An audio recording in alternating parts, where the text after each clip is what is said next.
Live.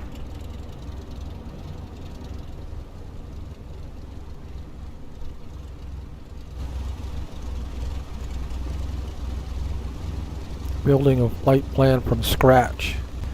Okay, that's what we're wanting to do today, is we're wanting to build a flight plan from scratch. And we are in the Cessna 172. And alright, this is SkyVector aeronautical charts, of course, available to anyone. This is doesn't cost anything. Apparently there's ways that you can register, and probably cost, but what we have here is we have the chart. Now I wanted to show you real quick. This is what the world VFR. This is pretty much what it looks like right here. But there's also, and this is something that I didn't know about, but look at this, Klamath Falls. So I click on that and it gives you a new chart, and this is the chart right here. It's just this is the size of the chart. But Klamath Falls, and this right here, if you look here, these are the different charts throughout the United States. And we have the Klamath Falls chart active right now. And what we want to do is we want to build a flight plan, and I just wanted to demonstrate to you what I've learned with this. You have KOTH right here. This is the North Bend Southwest Oregon Regional Airport. And to build a flight plan here, you got the departure and destination. Watch what you can do. You just click on this little dot right there, and then you see plan. You can hit plan, and that puts it in there. There's KOTH. And what we're wanting to do is we're wanting to fly to Crescent City, California. So click on that, and there's plan again. Click on plan, and then it gives us that just now gave us a direct from KOTH to Crescent City. Now what you can do with this now is there's some routes that you can add on, and you just click on routes, and then you have different options. This right here, it's got a green leaf there, so obviously this is the most economical one. So you can click on that, and it's pretty much direct. It just kind of changed it just a little bit, I guess, maybe that waypoint right there. And then there's OV, Vector 27, and Whitpog. That's about one more nautical mile, about the same distance.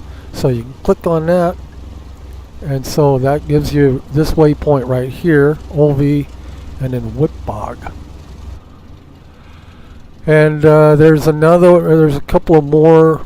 We could do Simul, which is simple, and then we can do this one right here. This one,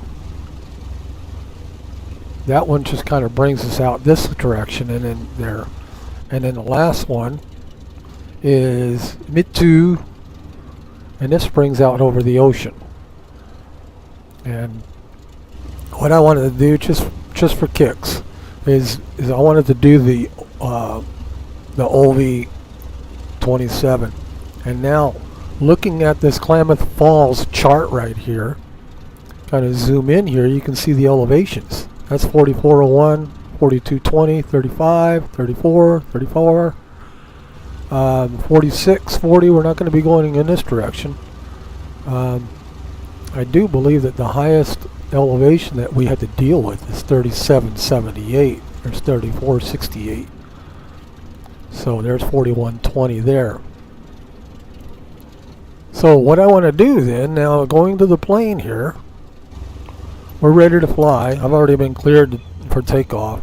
I'm going to set my altimeter. That's 3009. I hit B on my keyboard.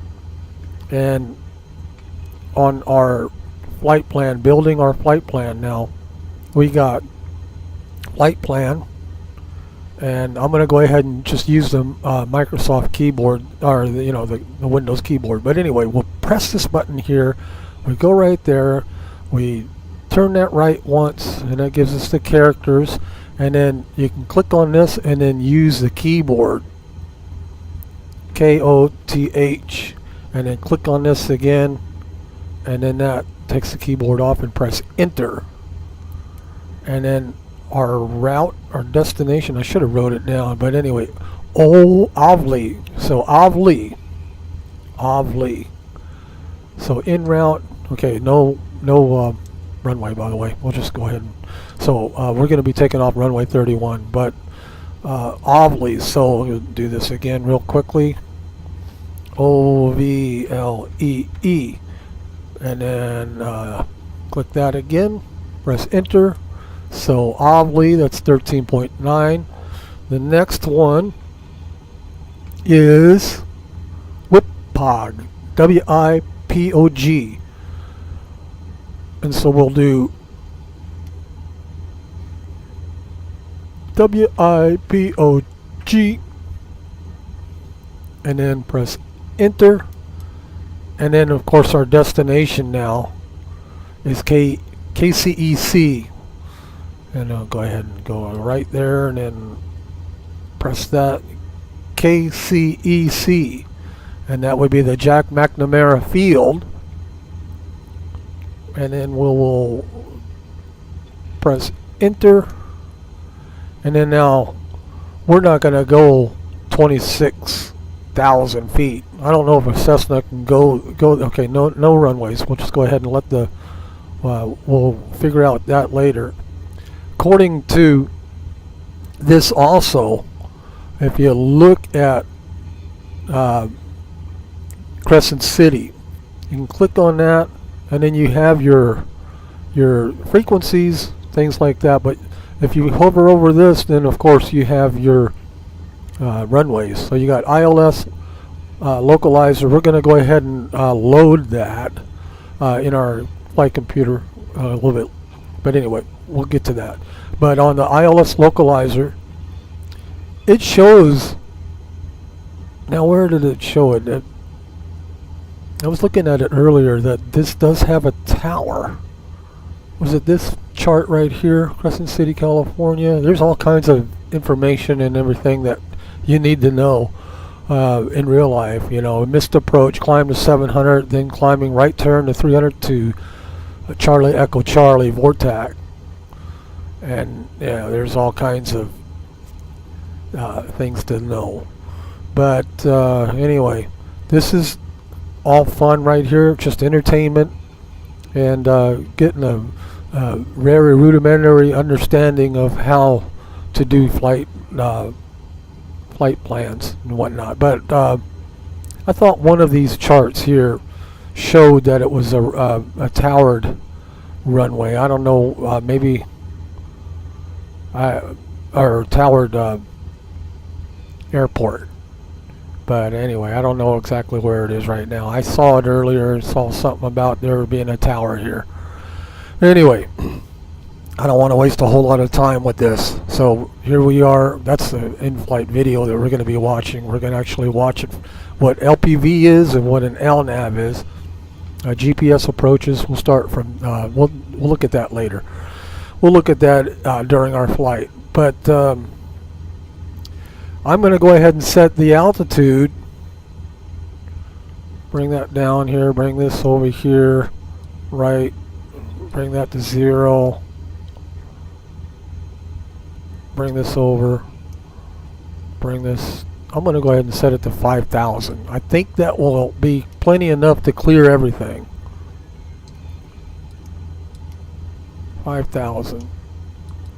And then when I hit this one here, it'll populate the rest of them at 5,000. Enter. And so also, it, okay, so enter. Also, okay, I didn't want to press enter there. Also, it put the airport, our destination airport, at 5,000, but we don't want that. So maybe I'm doing this wrong. Maybe I don't need to do this. But looking at the airport here, we have the elevation 61, touchdown zone 60. So we'll just go ahead and put 60 in there. Bring that 0, 0, and then make that a 6, and press enter, and it might affect that one there. Let's see, enter. No, it didn't. Enter. Okay, so flight plan 3 degrees is always a good descent rate. But anyway, let's go ahead and take off here, and we'll go ahead and look at the videos. I've already been cleared for takeoff. I want to, on my flight plan all here, I want my pitot heat on, all my lights on, just might as well. I want to center my heading. We'll go ahead and just, right now the heading's there. If you just press the button there, press it, it centers your heading. And we're going to be taking off and doing a 180. So we're going to be using our heading initially. And I'm going to go ahead and set our altitude to 5,000. And I believe that we're all ready to go. The altimeter is set. And let me go ahead and bring it down just a little bit. So my instructions was to straight out departure. So I'm going to go straight out, and then he's going to hand me off. I always want to kind of bring it up a little bit, and I press the up arrow key and nothing happens, and then I'm okay, and bring it down just so there we go. Okay, so here we go. I got the, did I do the undo the brakes?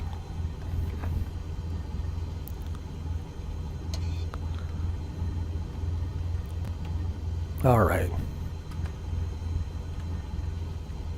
Good enough. Let's go.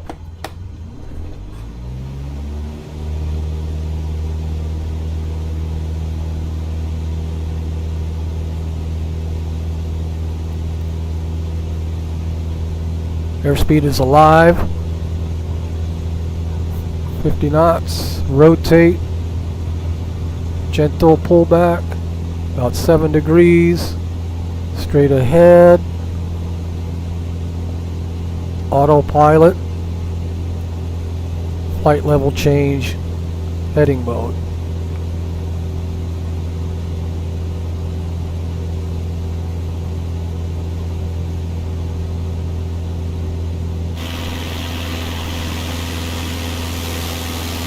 So we're straight out departure approved. So we're going straight out right now. If you look at our flight plan here, our flight plan is actually going away from us.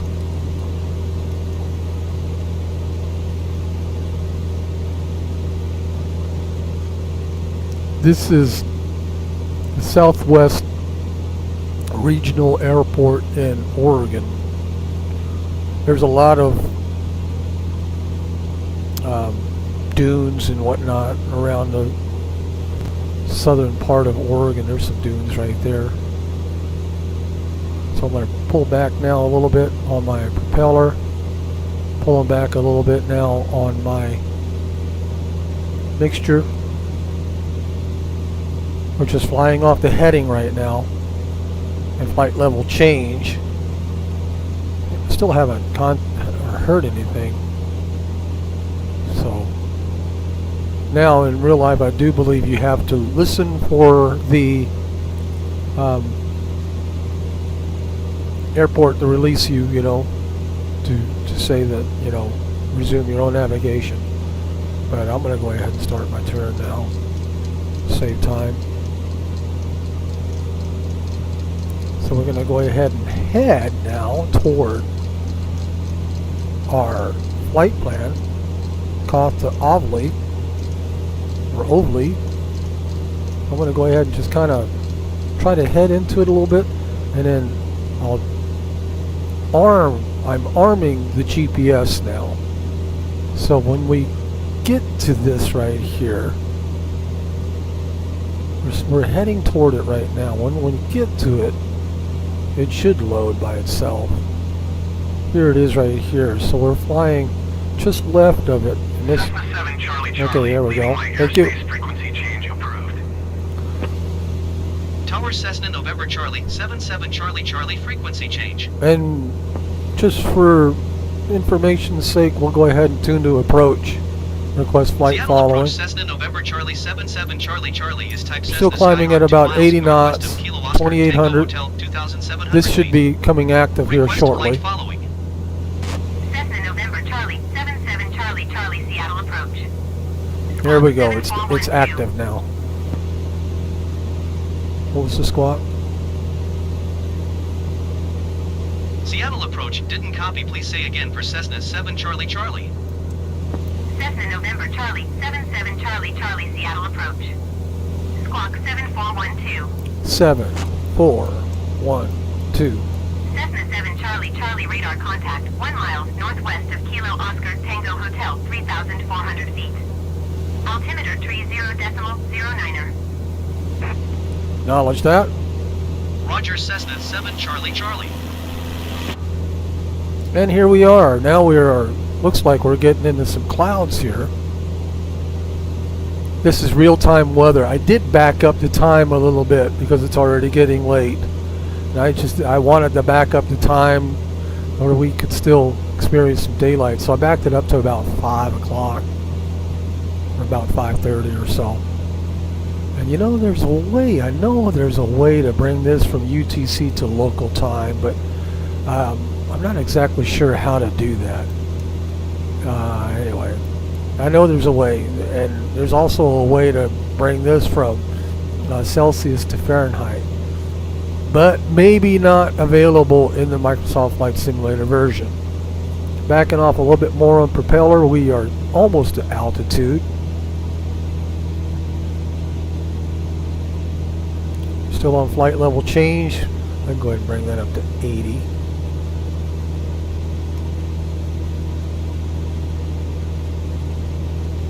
Flaps are up. Pitot heat is on. Outside air temperature. By the way, to get this wind here, in case you don't know, there's a primary flight display option. You can click on that, and you can click on wind, and then it's either off. I don't know who would have it off. Option 1, option 2, or option 3. I like option 3 the best because it's 192. You know, I mean, it's gives you the bearing and the knots. 192 degrees.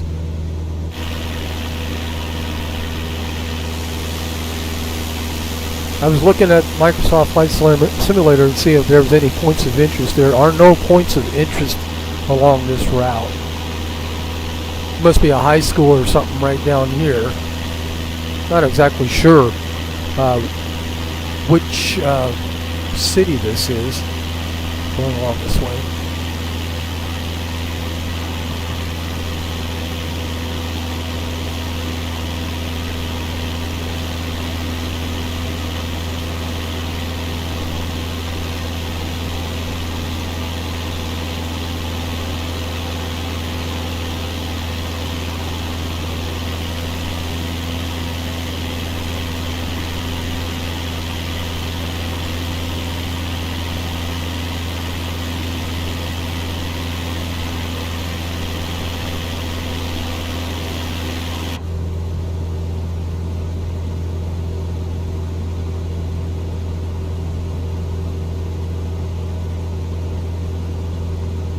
Barista Mike, alrighty. Yeah, it's kind of like a learning lesson for me too. I just discovered that Sky Vector like just a few weeks ago, and it's really cool how it works. And at any rate, looking at our flight plan here, we'll stretch this out. So we are now about 4 minutes away from our first waypoint right there. And then we'll go to Whitbog and then KCEC. Now, I wanted to look at this real quick. There's also on the Sky Vector, there is a weather station. You can see the weather station right there. And so automated weather station. I can't point it with my mouse. I have to just read it. So I don't know exactly how to read all of this and what it all means, but I know that the wind, it says auto and 33008 KT.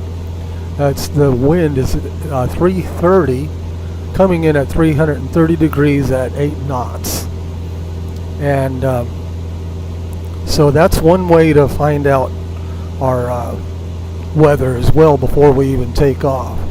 But another way, let me go ahead and go full screen again, is okay, so we are now at altitude at about 5,000, and looking at this right here, we got our flight plan. We'll hit our flight plan, we'll push that button there, we'll highlight KCEC, we'll press enter, and then now we have all of our frequencies. And I do want to put in my ILS. So first of all, number 1 right here, I want to put in my ILS.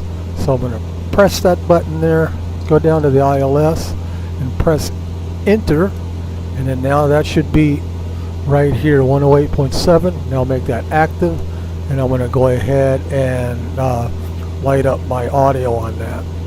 And then now also on, I'm going to go ahead and go to my secondary radio because I'm tuned to Seattle on the first radio. So the secondary radio, I highlighted that, and then I want my automated surface observation station 119925. That is also on that chart that we were looking at, the sky vector, but it's also here, so I can press enter, and of course it goes down. But anyway, pressed enter, and that put 119925 here, and then you can make that active, and then we can light up COM 2 to listen. So we got COM 1 already lit up, COM 2, listen up.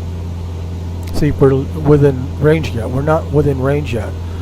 And that's pretty much it.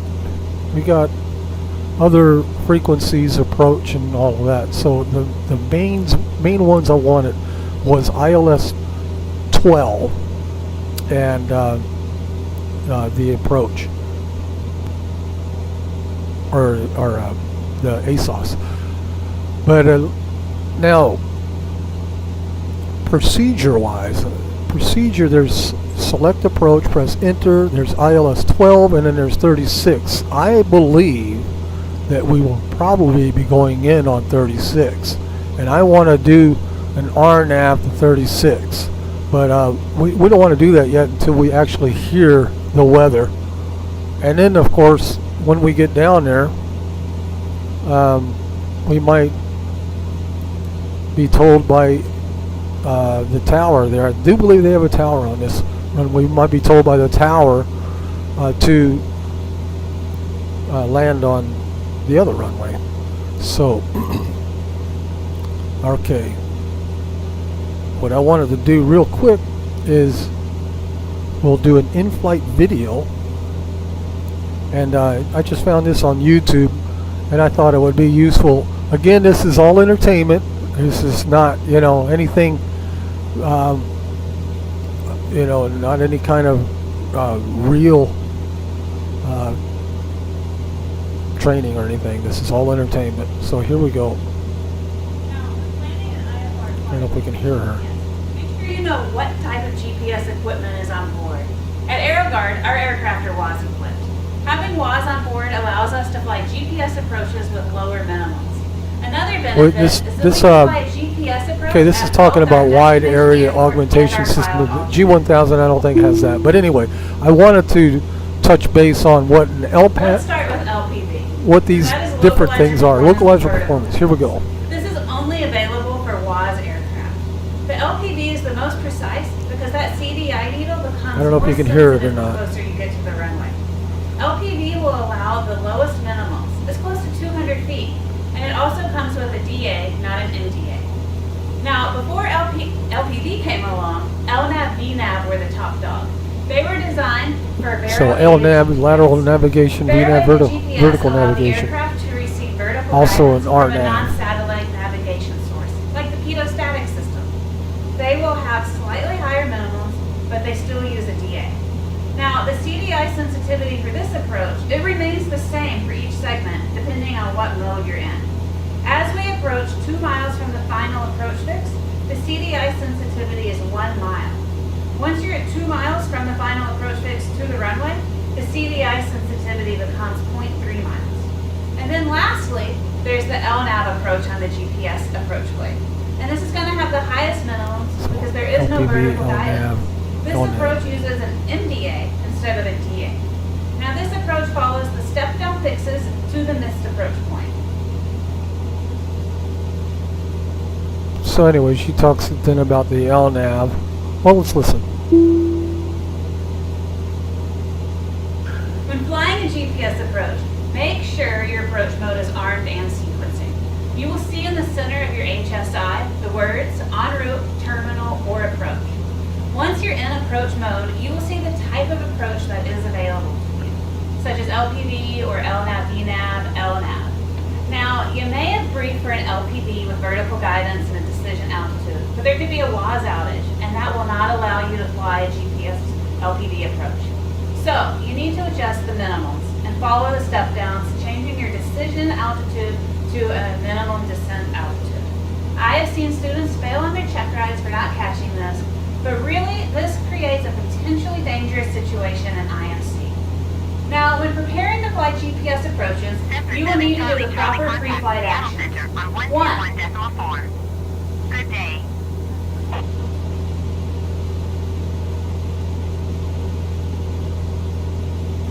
121.4 for Cessna 7 Charlie Charlie. So we already Seattle Center Cessna November Charlie passed our first 77 Charlie waypoint. Charlie 5,000 feet. Cessna November Charlie 77 Charlie Charlie Seattle 004. 30.04 continue as planned. Well, we're bringing that down a little bit. That does affect our altitude a little bit. Okay, here we go. Make sure your databases are valid. Check the rain predictions. Make sure to check the NOTAMs, confirming that there will not be an unexpected GPS outage. So Should there be a AeroGuard rain Flight failure and you Training receive a Center. no-rain enunciation, Check it out. stop It's only your like a descent, 4 minute, fly to the missed yeah, approach 4.5, point, 5, contact almost a the 5 minute video. If rain is lost when crossing the final approach fix, you need to fly the missed approach procedure. I hope this helps clarify GPS approaches. Thanks for watching again, and please like and subscribe. I'll see you next time. Alrighty, so that's our in-flight movie for the day.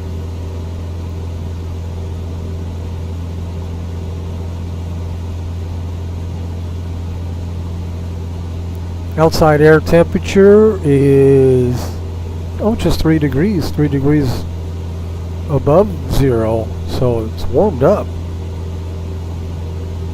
Of course, we're a little bit further south now. Don't really have to worry about any icing, but there is some cloudiness. So we have our comm on for. Now, did I load that? I'm wondering if did I make that active? Was it 119.925? We'll go ahead and look at the flight plan again. Boom. Boom. So 119.925. So 119, yes, 119.925. That's the one that's active. So when we get in range, we should be able to hear the ASOS.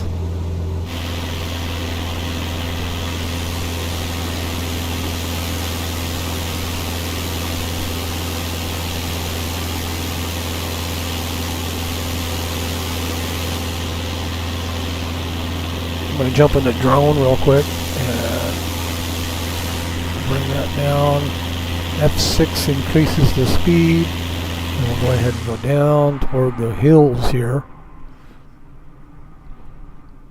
So 5,000 is plenty so far.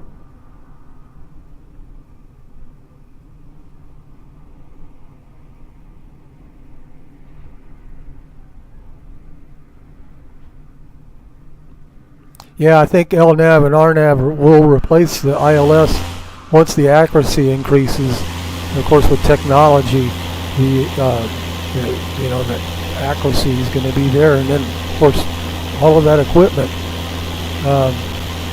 that's inside, you know, those airports. I'm sure they'll still have them just as a backup, you know, but it won't be as necessary. And of course, it'd be useful then for other airports that don't have an ILS system.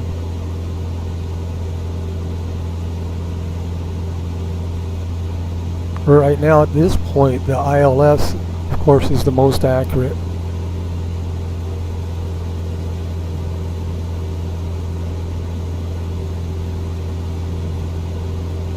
Going at about 116 indicated airspeed.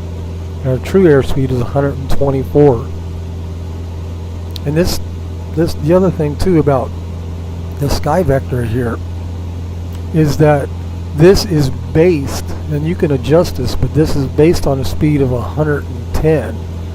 And you can, I think, put in numbers there too, fuel and whatnot. But and then there's another button here. Click there, and then it shows you the different waypoints. More information on it, the vector. Click on that. There's, I guess you can put the vector or the DCT.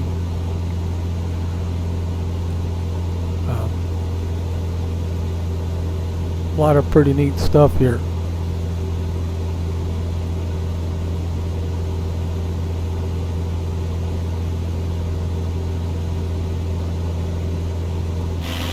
We are away from the ocean now.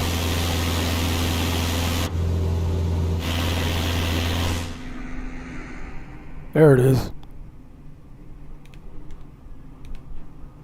Just a lot of fluffy clouds, nothing really showing up.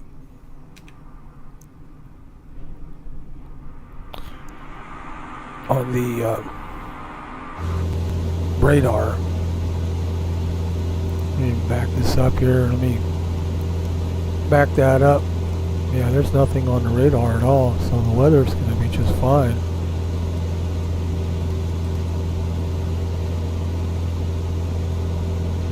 There's Rudy. That's not even one of our waypoints, but there's a waypoint called Rudy.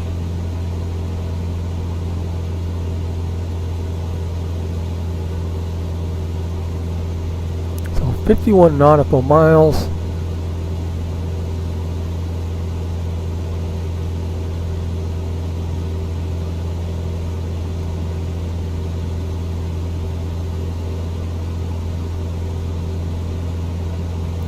You know, there's another tool too that apparently pilots can use, and I saw a video on it.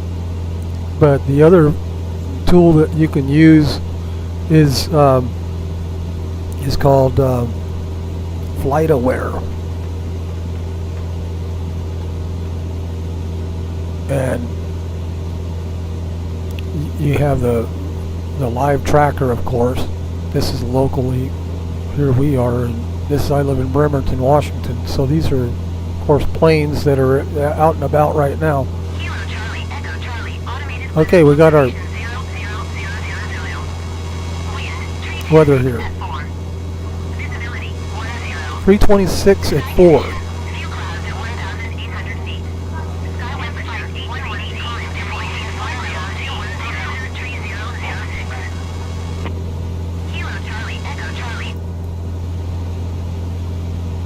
Alright, so what we want to do now, since the weather is, we'll listen to that again. Come to 327 at 4. I'm going to go ahead and select the approach for 360. And we'll do the RNAV GPS 36 LPV. And then we'll go ahead and press enter on that. I'm just going to do vectors for now, and then we'll go ahead and load that, and there we go. So apparently what we'll be doing then is we're going to be overflying the runway and then coming back. Let me look at that real quick. So we'll go to the runway there, runway 36, And then vectors to final will be way out here. We'll go to Sitka at 2,400 feet. That's, I don't know if that's our initial approach fix. It just doesn't have that indication there, but we'll go there, 2,400 feet. That's the same as the altitude that will be over the runway. And then we'll go to our final approach fix, KOTH, and then runway 36. So let's go ahead and try that. Let me back that up here. So yeah, we'll go ahead and try that and see what happens. You know, I was looking at another some other videos on the vectors to final, and you know, real pilots discussing it, and maybe we can look at that real quick too. So, but we'll go ahead and do that. So our next altitude will be 2,400. So what we're going to do here is we're just going to go ahead and bring this to 2,400. On a 2,400, and I'm going to hit VNav, vertical navigation, and that didn't do anything. Okay, so maybe when we get to our last waypoint there, we can hit VNav. We can't do that yet because the waypoint that we have right now is 5,000. So we'll do that after WIPOG and see what happens. Anyway, this is all experimental to me. I'm still learning a lot about VNav. The way I would do it before is I would always do flight level change on the way up and then a vertical speed on the way down. But I never really knew anything about how to use VNav. I knew there was a way. Looking at videos, I saw a way. So we're still learning. SkyWest 5838 descend and maintain flight level 270. And going back, yeah, Flight Aware. That's pretty cool. The other thing about Flight Aware too is you can put in, say, like an origin search route. Let's say a KBFI to KSFO. That's San Francisco. Okay, and then you can search right there, and you can. All right, so here's a few planes that are on that, or that have apparently arrived already. But you can click on this now, and then you can see their flight. You can also see their waypoints. Anyway, I saw a video on there on this too, but I'm not seeing exactly.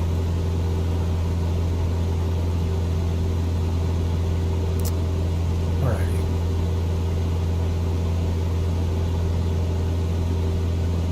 There was a video on this too. We'll look that up too. How about that? What? Cessna 7 Charlie Charlie contact Seattle approach on 127.55. Good day. 127.55 for Cessna 7 Charlie Charlie. Seattle approach Cessna November Charlie 77 Charlie Charlie 5,000 feet. Cessna November Charlie 77 Charlie Charlie Seattle approach altimeter 30.04. 30.04. Continue as planned. Now check this out right here, real quickly. That's it. Activate pink line between us and the initial approach fix we selected when loading the approach. This is activating vectors to final. Tries a pink line along the final approach course of the approach. It does not tie you to it whatsoever. Yeah. Which is fine because we typically go vectors to final on heading mode. Yes. While we're receiving radar vectors to join final. So when I'm, oh wow, there's a fire over there. So when I'm in heading mode, I can just assume vectors to final. Not necessarily. No. Okay. When you're getting vectors, If you go vectors to final too soon, and then they decide to say direct to a waypoint, Then I have to reload it. you have to redo it. Yeah. So the way I tell people to do is when you approach your destination under IFR, the closer you get to the airport, the more options come off the table. Meaning they'll never tell you to fly backwards to a waypoint. So once a waypoint is for sure no longer a possibility, right? That's when you could sort of continue along with the avionics. So if you're flying along, for instance, let's say in our case right here, for instance, Kumba is our Initial approach. let's say that this is the final approach course. Okay. Kumba is the intermediate fix. The initial approach fix is Julian. If we did activate approach right now, what would happen? I would get people line to Kumba. To Kumba or to Or initial? no, to the initial. To initial, right? Julian. What if we what if we approach Julian and right over here they say turn right heading whatever vectors for final. And you turn right and you're on heading. Right over here. I'm past it now. You're past it. Yeah. At that point, it would make sense, vectors to final, because the chance of them telling you to go back to Julian doesn't make sense. Yeah. However, what if over here they say, turn left, heading whatever, and now you're here? Yeah.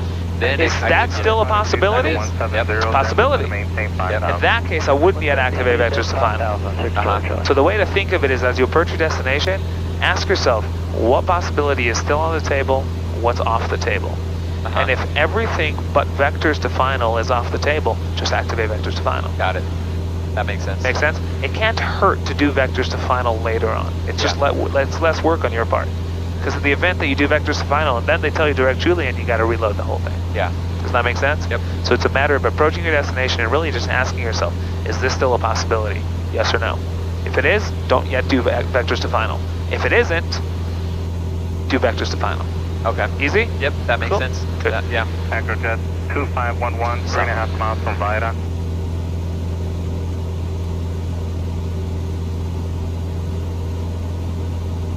Okay. And so that was vectors to final there. There was another one that was a short video. I do short videos here. Under 4 minutes. This one right here says don't do vectors Let's look to at some final. ways to get more efficient with flying approaches using the Garmin 430, 530. You Now might the be Garmin familiar 430, with the 530 vectors is to like a final junior option on version of the Garmin. You're going to G1000. see why that can be a bad idea to use sometimes, and a procedure you can follow instead every time you fly an approach that'll save you from having to push too many buttons and will limit your head down time. Here's a pretty standard GPS approach, the RNAV Runway 4 at Easton. There's only one initial approach fix, GENOC. Let's say we're approaching from the opposite direction and we hear ATC tell us to expect this approach. We've already got the GPS set to go direct Easton, so we'll start by hitting PROC to pull up the procedures. Procedure. Hit Enter to Approach. select the approach. Turn the big outer knob to move down one to RNAV GPS 4. Hit Enter. There's only one initial approach fix, so let's select that, GENOC. Now a lot of pilots use vectors at this point, especially because ATC will often give you approach assignment by saying something like, expect vectors for the RNAV GPS runway 4. Here's a suggestion. Always select an initial approach fix, even if you're almost certain you're going to get vectors, and we'll see why That's in a minute. interesting.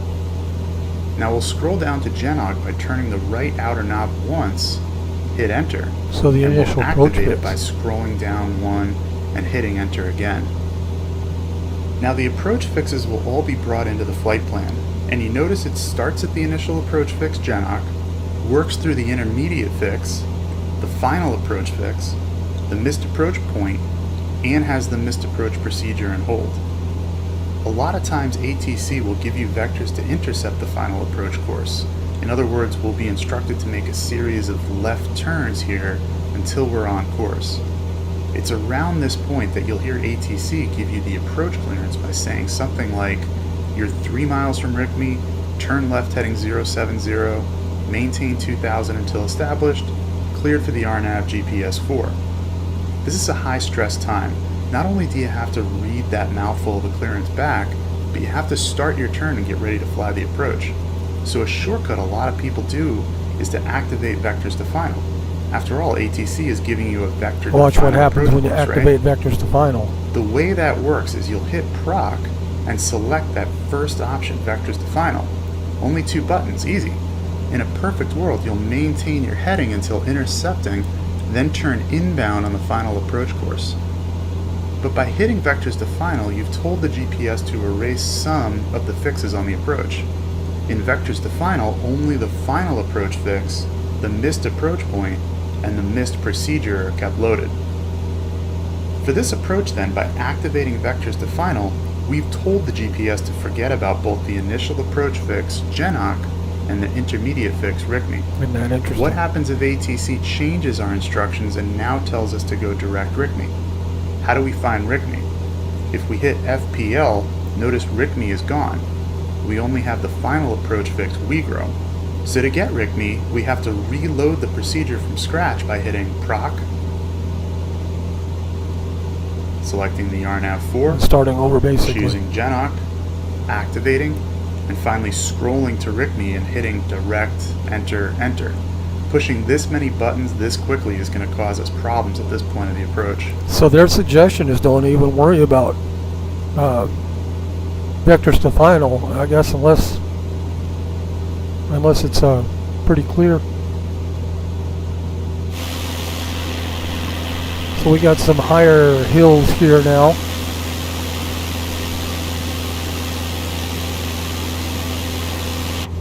And what I want to do then, it's interesting, I'm going to go ahead and procedure, I'm going to go ahead and start over here. Select approach, so RNAV 36, and instead of vectors, CEC. So again, that would be, again, over the runway. Let's go ahead and pretty much the same thing, and then what it's going to do is it's going to have us circle around. We'll just fly this right here, and it'll circle around and come back. So we'll press enter. Minimums, of course you would put minimums in real life. We'll go ahead and load. See what happens now to our... Okay, so we got CEC. Oh, look at this. So we'll be flying our altitude right there, and then starting our descent toward our initial approach fix.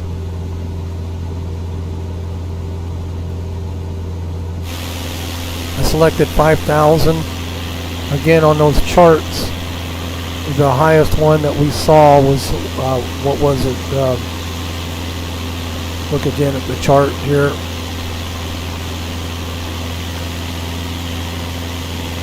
There is 5360 right there. 2635, 2440. We are probably, let's say, where are we right now? Let's see. Number 2 right there. We are 21 miles from Whiphog, 21 nautical miles now from Whiphog. So we're getting pretty close now to our destination. But anyway, 21 miles. Looking at this right here. Whiphog. Bring this out a little bit. There's Whiphog right there. So we are right around here.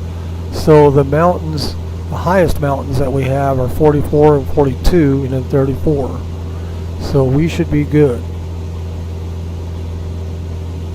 So that would be probably some of those mountains there. We probably already passed up some of the highest ones there. That's pretty cool. I didn't know until today that those extra charts were available on SkyVector.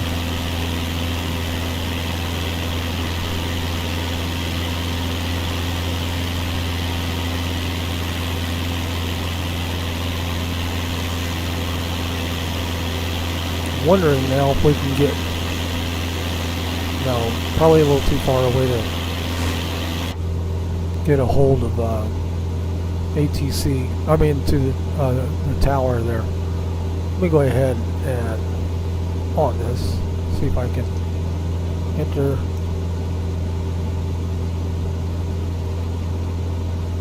I'm going to go ahead and press enter on that, and that put it in my standby. right? 124.85. Or is it 124.85? Yes, I put it in my standby. I'm going to put that back up. And flight plan. So I want to see if I can, if I make that active now, can I, no, not yet. So we'll go ahead and bring that back.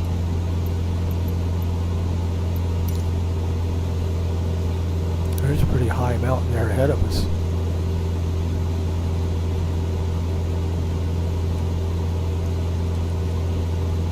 Straight ahead, right here.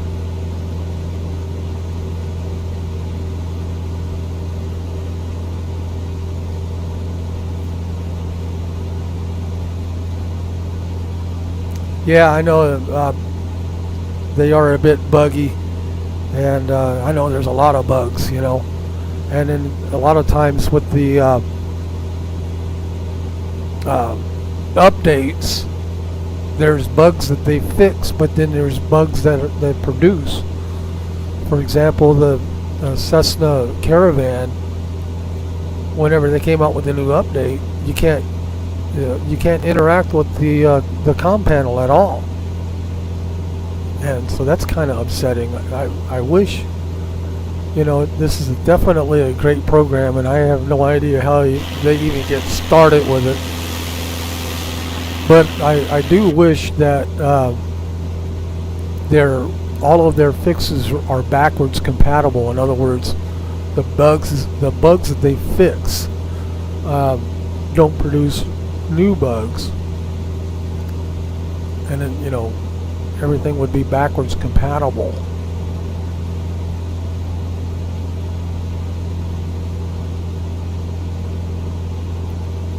So we are in the hills here. See our wind right now, about a 7-knot wind.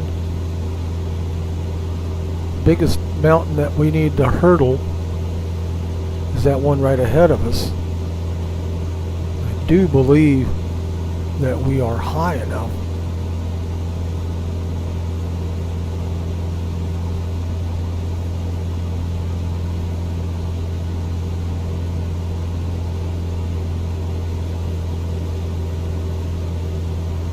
Oh boy, we're dropping. This is just the thermals that are coming off the mountains there, kind of affecting giving us a little bit of turbulence.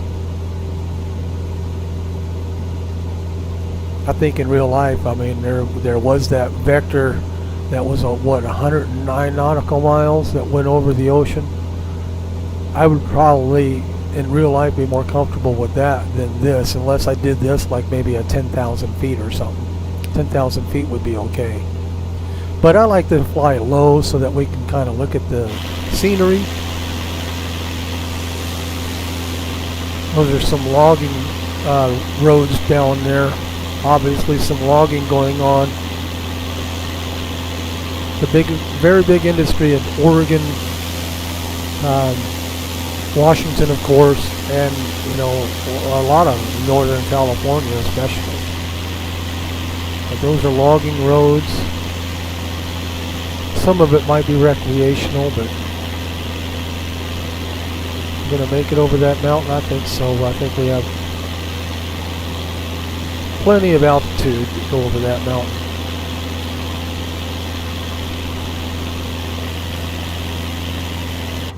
I wonder if that shows up on okay, we got the ILS frequencies active now. That's probably, let's see, that was Whippog right there. So I'm trying to figure out what mountain that is. That was probably Carpenterville, and that's probably the mountain that we just crossed over, was Carpenterville.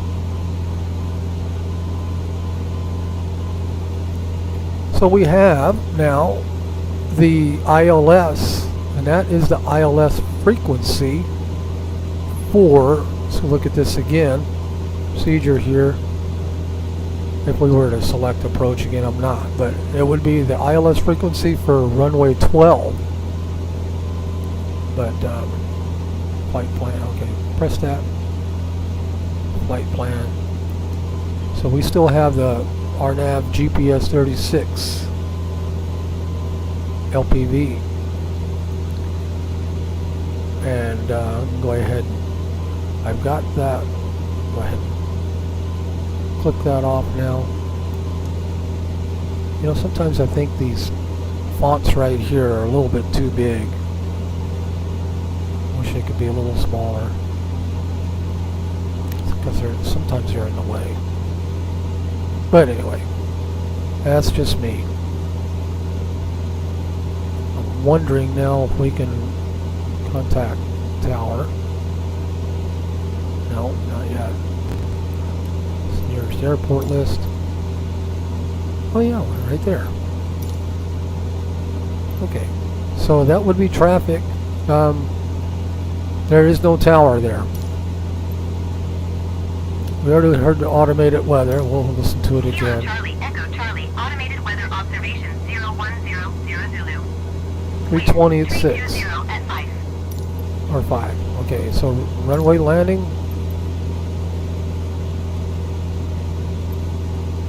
That would be 36. And then we'll go ahead and announce full stop landing position. Kilo Charlie Echo Charlie traffic Cessna November We're a Charlie ways away. 77 Charlie Charlie 2 3 miles north 5,000 feet inbound to land runway 36. VNAV, vertical path is loaded.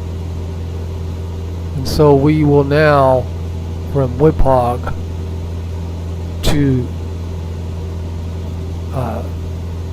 KCEC, I guess we'll still be at 5,000, and then we'll start descending toward Sitka, our initial approach fix. And then the way this thing is going to work, I do believe, is we'll go here to Sitka, and then that's our initial approach fix. We'll circle around, and then we'll come back, and then we'll hit as we're circling around, we'll hit our approach. And we should just go right into the runway.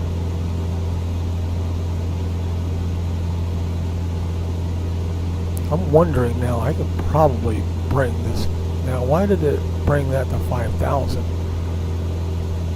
Well, anyway, we'll just go ahead and do it like this. See what happens.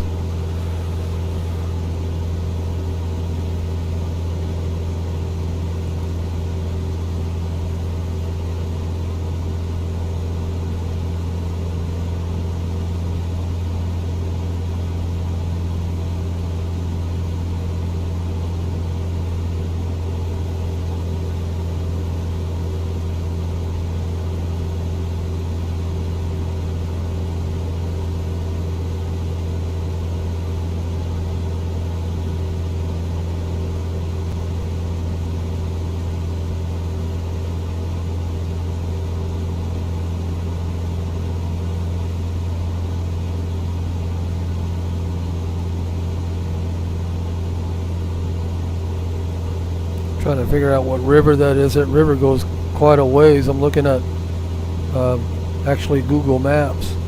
That river does go quite a ways, but it doesn't have the river labeled.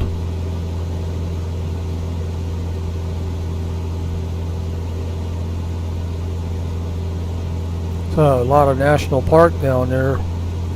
There's the Jedediah Smith Redwood State National Park.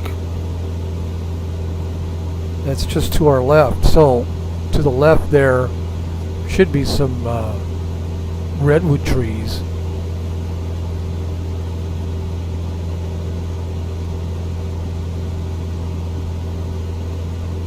I know further inland there, me and my wife, we went to some of those redwoods, and it's just incredible. If you ever get a chance, make sure you go to the redwoods. There's different sizes, but some of them are just incredibly huge. I don't know if Microsoft Flight Simulator reflects the, you know, the size of some of those trees in this simulator.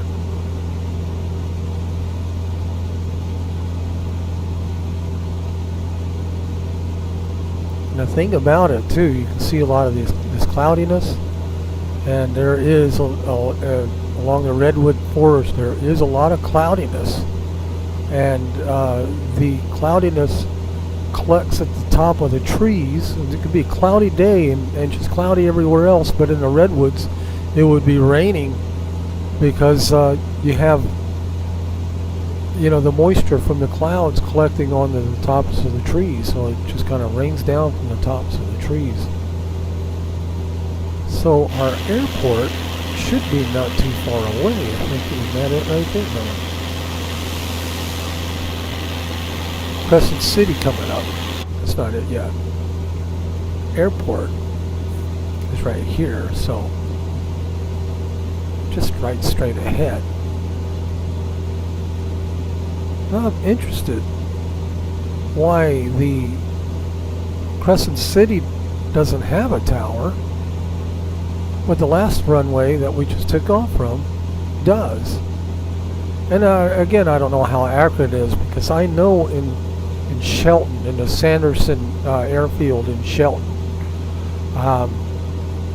it has a tower in Microsoft Flight Simulator, but if I can recollect correctly, I've landed actually at that particular airport, and I don't remember there being a tower there. It's actually a smaller city than Bremerton. If anything, Bremerton would have a tower.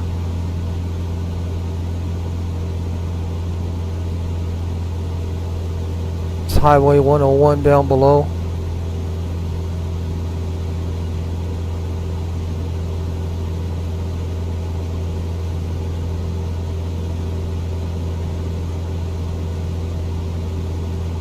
Oh, British Columbia, Canada, that's beautiful. Love that area. Victoria especially.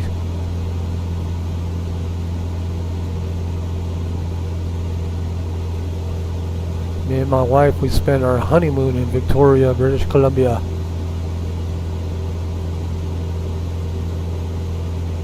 We've been in Vancouver before too. Quite a bit of cloudiness ahead. We're going to start our descent then. We'll just go ahead and, you know, from here we'll descend, go over the ocean, go to Charlie India Golf Charlie Alpha, and we should be at 2,400 feet here. We do have our vertical path loaded. We're now 10 nautical miles away from Kilo Charlie Echo Charlie.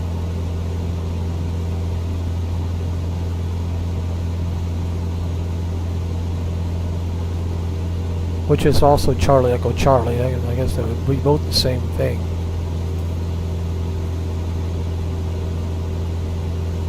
That's about, from here to there is about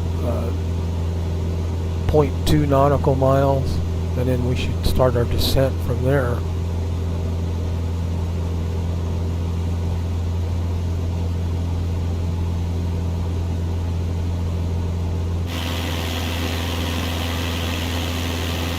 California. Welcome to California. Got the ocean right there. We are now over the ocean. A little bit more cloudiness. There's a lot of cloudiness along the Pacific coast because of the temperature variations. But it's not heavy weather cloudiness or anything like that. We don't even have anything on our NextRad showing up. I do believe, yeah, our NextRad is loaded, so nothing on the NextRad is showing up.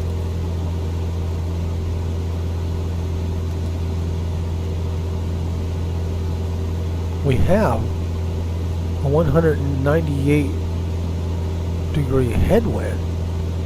Now they were saying again, the weather is coming from 316.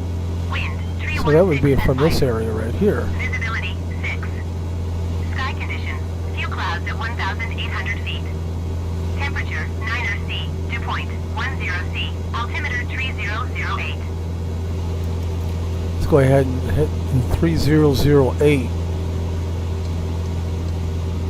That did affect it a little bit.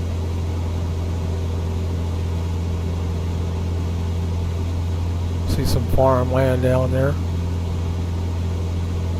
That'd be so cool to own a farm right along the coastline.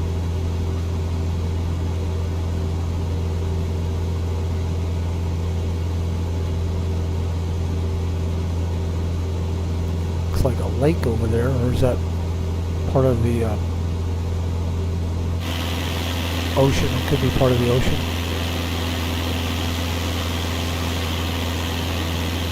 There's our runway right there.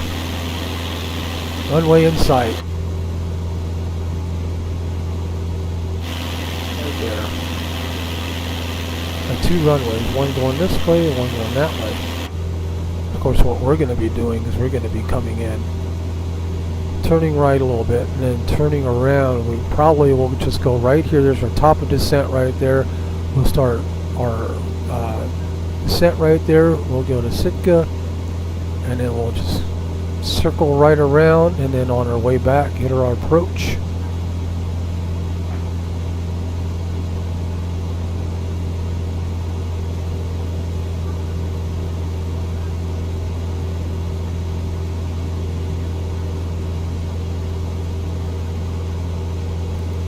See some higher mountains there on the horizon.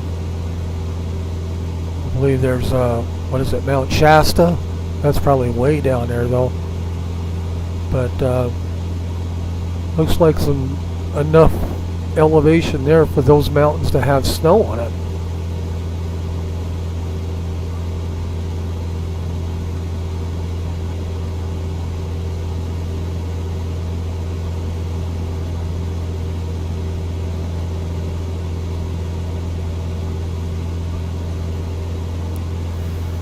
Okay, now looking at this right here real quickly, we have the RNAV 36, and so this would be our initial approach fix, or final approach fix, I believe it was Sitka, right? And then so you're coming in at 2400, no less, coming down to runway 36 at KOTH? Did I see KOTH? I don't remember seeing KOTH.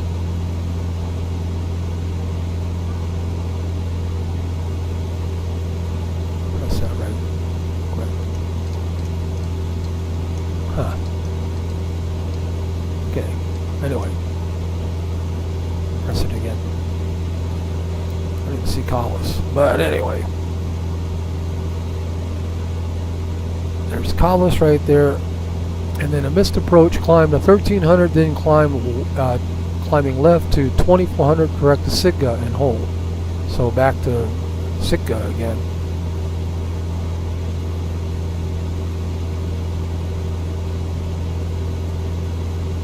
Let me go ahead and put I like to have my flight plan up. So now our VPATH is getting ready to become active. It's showing us how far away we are from our VPATH. We are now flying into the clouds. There's Crescent City down below. Me and my wife spent the night there. Very nice city. We were along the ocean there and we saw some pelicans.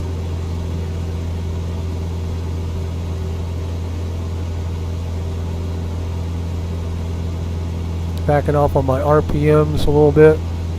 This thing also has an engine analysis. You can look at the system there.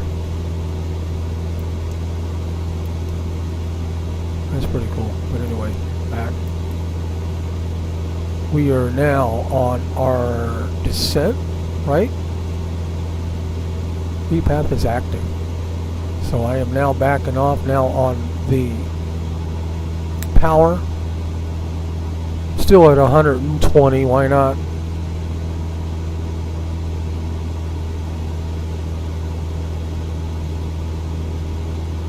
We also have our flight plan right here on here, and you can adjust the range on that. I like to have this kind of like, I don't know, and have it all the way down. That way whenever you get on the runway you can see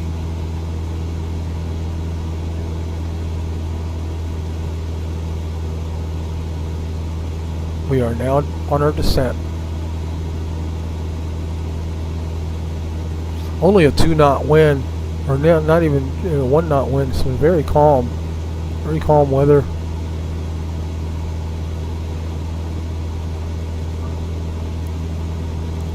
Our target speed here says 673. Bottom of descent in 2 minutes and 24 seconds, so we should reach our 2400 in about 2 minutes. And we are at about 650 right now. So everything's looking good. 676, so maybe I should slow it down a little bit to kind of bring the descent rate up. It's at 650.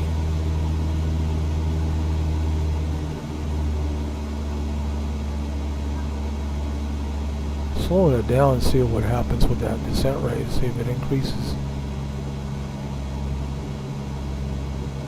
It's actually decreasing.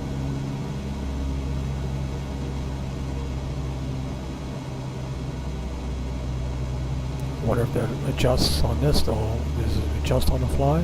Yes, it does. Okay, so it's commensurate with your speed. This is all commensurate with your speed.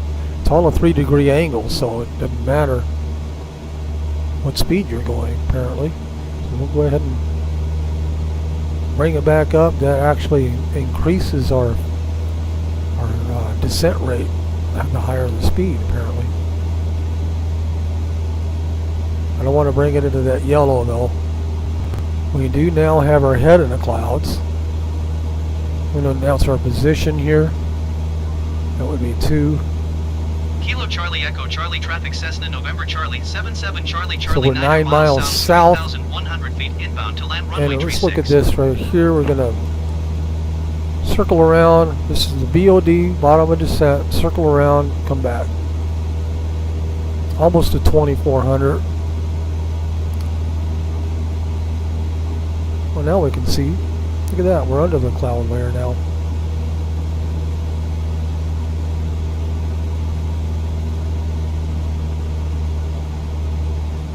We are 22 seconds from our waypoint and about 18 seconds to the bottom of descent.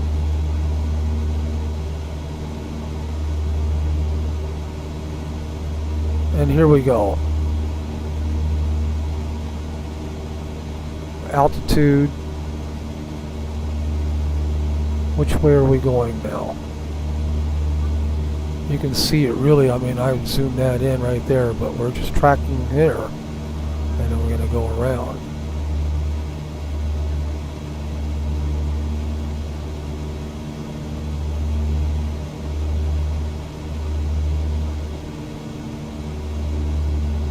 Ocean. Nothing but ocean.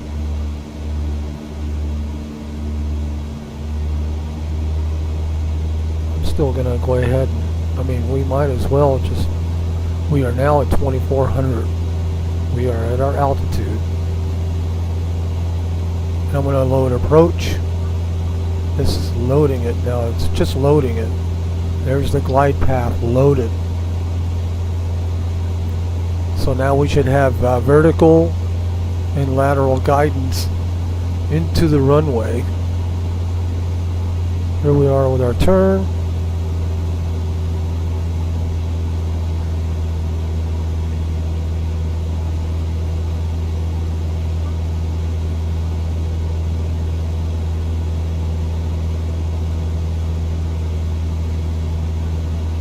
Charlie Echo Charlie traffic Cessna November 13 Charlie miles 77 south Charlie Charlie 1 on 3 our miles south downwind, I guess you would say, runway 36. or upwind leg, crosswind, downwind, base leg, all kinds of legs.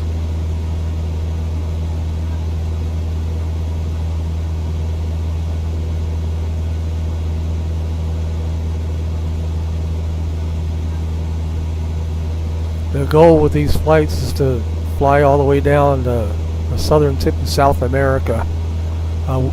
Real-time weather all the way down. And Just curious how long it will take to do that.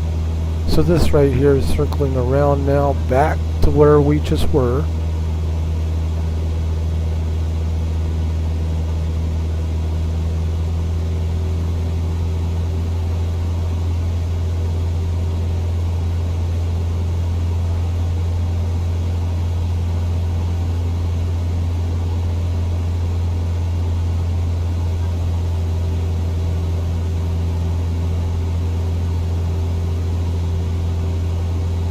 Ocean below.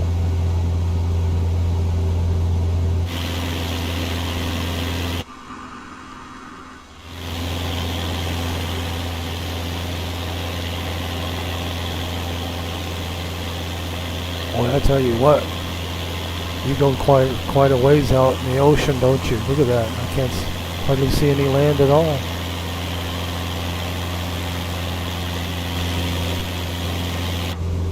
Now we are on our approach.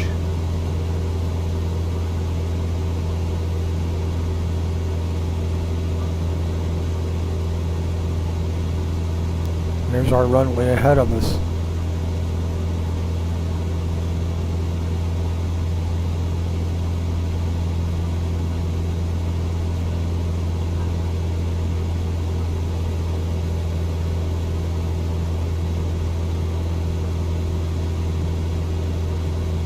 We are on our way. I can see, you can see the light there, the white green light.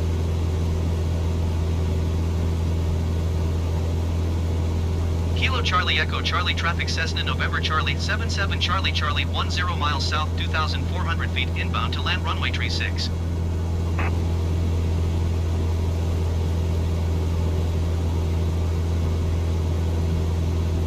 So Kilo Alpha Whiskey India Sierra is our final approach fix, which is 3 nautical miles away.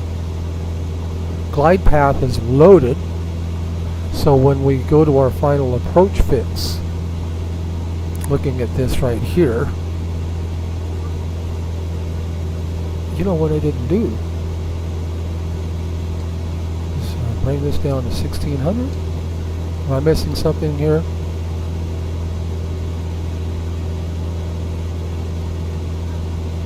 We do have our glide path loaded, so okay, there we go. Glide path is now taking over, and then we have the glide path now bringing us down to the final approach fix. Now I'm going to go ahead and back off on my speed a little bit.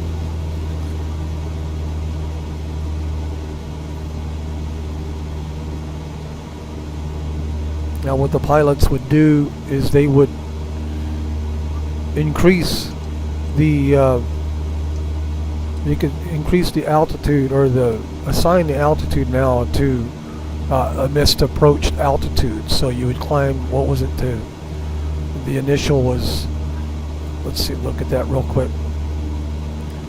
So the missed approach would climb to 1300, then climb to 2400. Okay, so what you would do on this is just 1300 to 2400. So I would just put it on 2400 and then climb to 1300 and then 2400.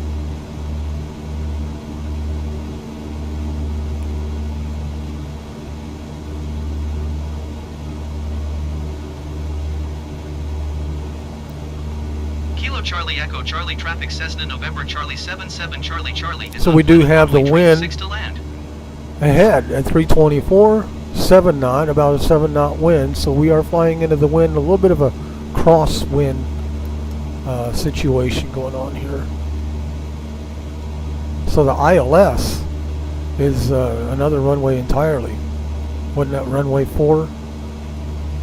Anyway, we'll worry about that later.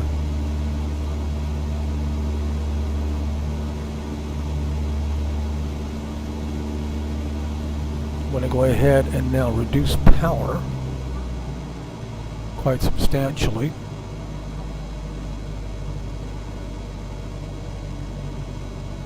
coming in.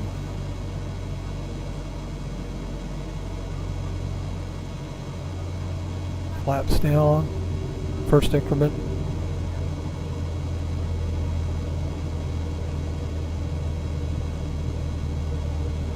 Flaps full. Increase power accordingly. Bring it to about that Y there.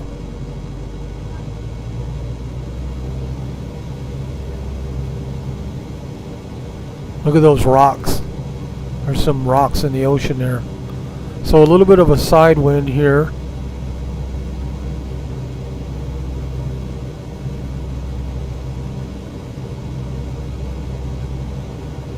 It is a little foggy here, so an RNAV would absolutely be handy coming in. Look at this. Over here and over there. Certainly an RNAV would be handy in a situation like this. On the Pappy we got 2 white, 2 red.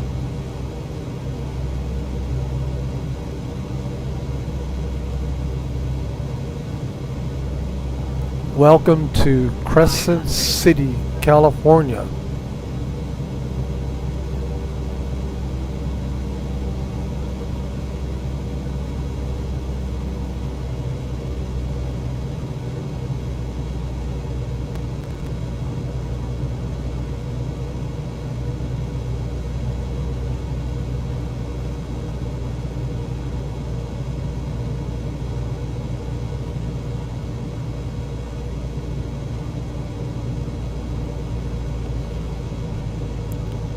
We got the mixture at full rich.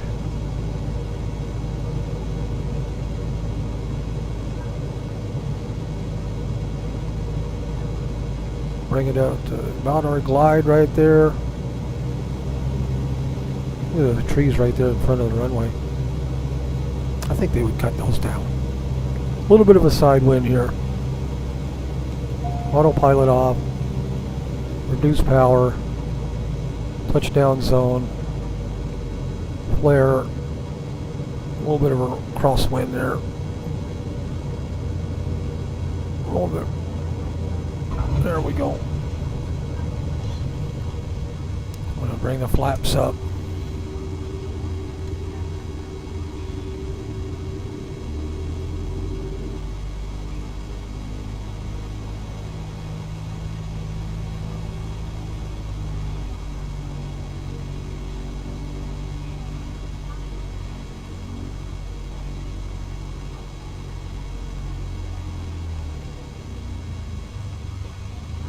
Find a place to park it and call it a night. Crossing another runway here, but I think in real life you would say I'm crossing another runway, but we'll just say clear a runway. Traffic Cessna November Charlie 77 Charlie Charlie is clear of the runway.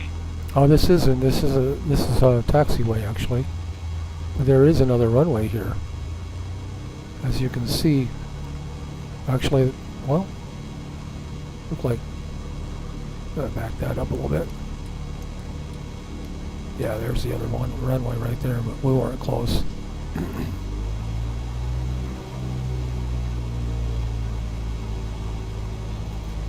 Is there somebody there to help us park? Well, that wind is actually kind of kicking around, even though it says no wind data. Now, why in the world would they want to park that plane there? Hello.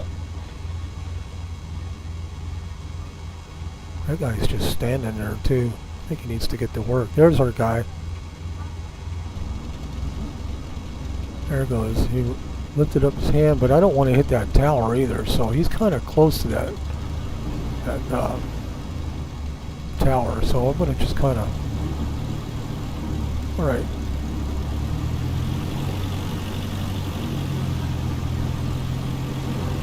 Some trees. No, there are some redwoods here, so maybe... Okay, that way. Okay, that way. That way. A little bit. A little bit. Okay, alright. A little more. There we go. Thank you, sir. And here we are, the end of another flight. brake on, lights off, pedal heat off. I'll go ahead and just turn the key off, and then we'll hit all of our switches here, and that guy just disappeared. Wow. Wonder how he did that.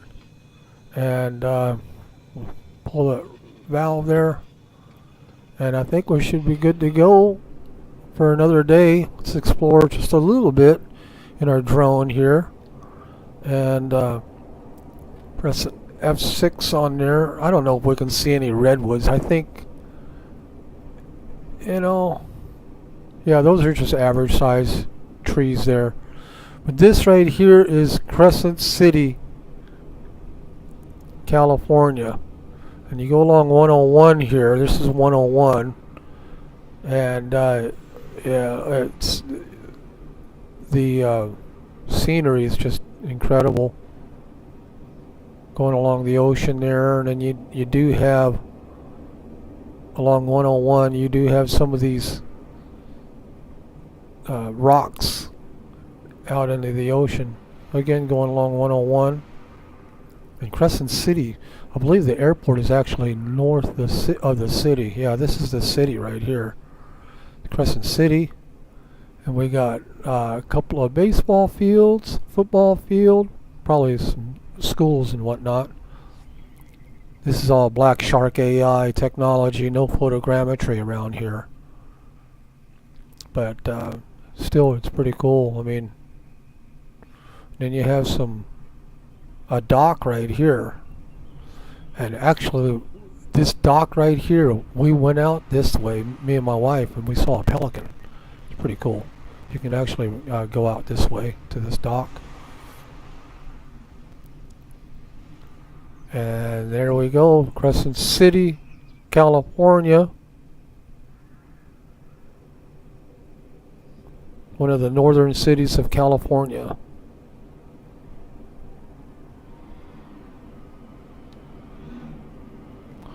All right, have a good night. You're welcome, Burst of Mike.